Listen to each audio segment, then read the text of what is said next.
Ready, Set, Go, a book written and read by Hannah Langley. Chapter 1, The Journey. Hi, my name is Rose, and I am going to tell you a story from when I was younger. I was 13 at the time and had dark brown hair. My eyes were blue like the sea, and I can still remember what I was wearing. I was wearing a red and white designer dress with red high heels. I loved to swim and sail, and I entered as many races as I could. I had a tiny little boat, and I loved to spend my spare time in it. My little brown boat was like my best friend. One day I entered a competition to break the world record for sailing around the world in 7 months. I knew I could beat that. So on the first Saturday in March, I got up really early and went to the pier. I was going to try and do it in 6 months, and I liked that idea. On my first night out at sea, a big storm hit. Me and my little boat were getting tossed everywhere. Through the dark storm I could see a shadowy figure, but I couldn't quite make out what it was. I thought it was an island. I must have been getting close to Australia. Turns out I was wrong. I couldn't remember what happened after the storm, but I think I hit my head on something hard, like maybe a rock. The next morning when I woke up, I was lying in the golden sand and my mouth was bleeding. I got up, rinsed my mouth in the cold water and looked around. I didn't know where I was, but it looked like a nice place with the golden paths and glowing trees. It had a lovely pond. I wanted to stay for a while, but I knew I couldn't.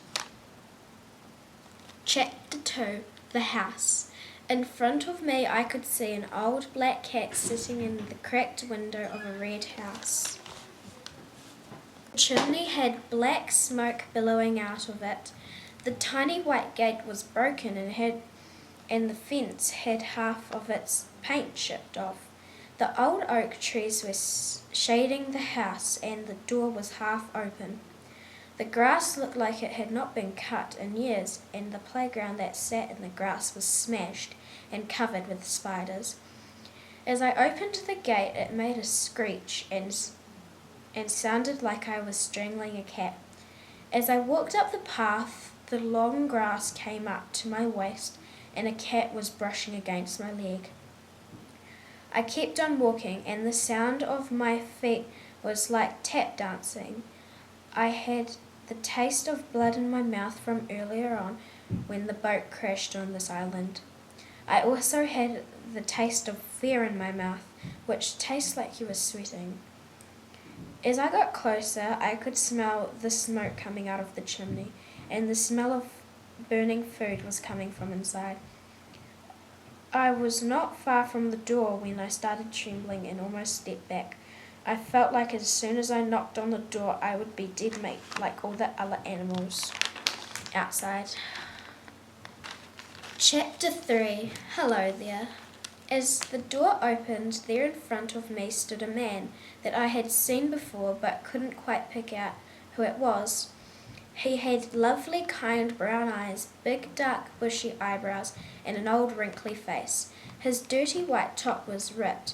His blue pants had holes in them, and the toes in his shoes were all torn and ripped. He walked towards me, wondering if I was the one. Then, without warning, he grabbed my arm and started pulling me inside, whispering to himself, "She's the one, I know she is." He told me his name was Bill, and then I remembered him, but that does not matter. Bill told me he has been waiting for me for years. He told me to follow the yellow road, but before I go too far down the road, I had to turn up the blue road, and everything I needed would be in a little apartment. Then I had to keep going down the yellow road, and there would be a tiny hut I could stay in.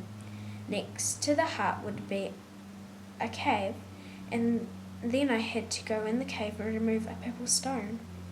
He didn't tell me what the stone would do, but I said thank you and goodbye. He just stared at me and didn't say anything. Oh well, I marched out the door. Chapter 4. Good night, sleep tight. I headed down the yellow road and up the cracked blue path. There in front of me stood a lovely orange apartment. It was probably the only nice thing on this island. I walked inside and the floor cracked under my feet. On a small wooden bench sat all the gear I needed. I changed and slowly walked out the door. I was back on track. The yellow road was long, and as the sun shined on it, it reflected back on me. Then behind me I could hear loud footsteps. I knew I was being followed, so I ran. I ran as fast as I could, and without paying any attention to the road, I ran down a little red path and into a huge forest. The further I went, the tinier the road got. I ran until I could not run any more. I stopped and turned around. There in front of me stood Bill. He yelled in his loudest voice, "You are not very good at following instructions, are you?" Bill held out his hand and I grabbed it. He led me out of the forest and back down the yellow path. He was still holding my hand when we arrived at a cave. If Bill expected me to go in that dark place, he was out of his mind. He told me to stay in the hut for the night. I looked around, and there in front of me was a tiny building. Bill shoved me in and said, "Goodbye, I will be back tomorrow morning." Then he stormed off down the yellow path. I sighed and said, "I want to go home soon." I laid my head down softly and went to sleep. Chapter 5. The Wish. "Beep, beep. Come on, kid, get up. It's 4 a.m. "What?" I yelled in my loudest voice. "It can't be 4 a.m. in the morning. Come on, kid. I've got a mission for you." Bill grabbed my hand and took me into a dark cave. I yelled at him, and he spun around. He told me not to worry. He didn't seem to be angry at me for yelling at him. Bill took me further into the cave. Then he stopped. I could see a glowing light in the dark. He told me that the stone had 1 wish. I gasped. I thought everybody got 3 wishes. Bill said that I should have it, but then he said I had to go and get it. Bill pushed me forward, and I went over the bridge. There in front of me was a beautiful purple stone. It shone and glistened when the sun hit it. I picked it up and ran over the bridge that crumbled under my feet. Bill grabbed my hand and we ran out of the cave, and for the first time when we stopped running, I thought I saw Bill smile. I almost cried. I could tell he needed the stone more than I did. I held up my hand and said, "Have it." Bill smiled and took it. Then all of a sudden he threw his arms around me and he whispered in my ear, "You did it, kid. I knew you could." We said goodbye to each other, and then he made his wish. I didn't know what the wish was, but I think it was a good one because I was back in my boat sailing around the world, and I had a feeling that Bill would have a better and happier life.